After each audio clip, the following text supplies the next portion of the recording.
Middle school is where it all comes together.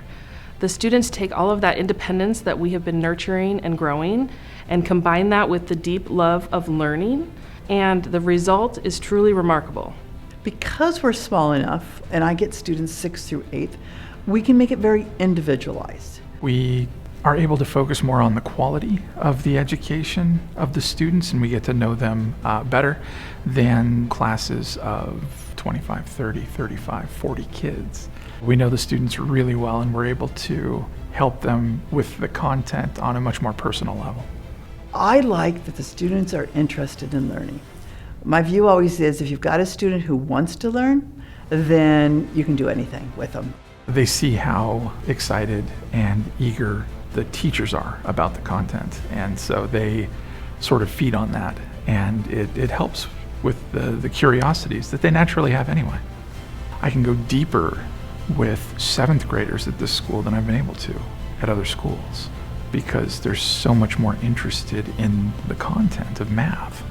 There's much more of a correlation between persistence, effort, and motivation, what we might call grit, and ultimate success and student growth than, say, for example, aptitude or native intelligence. We got very bright students here. We have average students. There's nothing wrong with that, especially in science. They may be brilliant in another subject, but they're still kids. And so you still have to have that fun. We do middle school science with those that's appropriate, and that's where their interest levels lie. But I also have a lot of them in high school classes. And then I even have a group last year that did college chemistry. We have a full setup lab here, which is what a lot of middle schools don't have, or they have so many kids in a class it's hard to do it.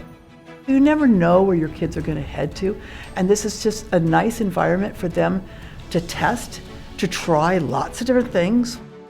When I teach science at these younger grades, I want them to get very excited about it. And yes, they're going to get the fundamentals. That goes without saying. But I also want them to learn how to think, because that's what makes a good scholar in any discipline. Can you think independently? Can you develop your own ideas? Can you defend those ideas? I give them the information and the ability to come up with answers, to reason themselves. And that's when you know you've got a good science student. As our students graduate from Ashbrook, one of the skills that they leave with as a result of this foundation is the ability to confidently advocate for their own learning and their own needs. Ideally, it will help give them the confidence to approach their teachers when they are in those bigger classes, which they tend to run into in high school or in college. And they can establish relationships with their teachers that are more conducive to their learning.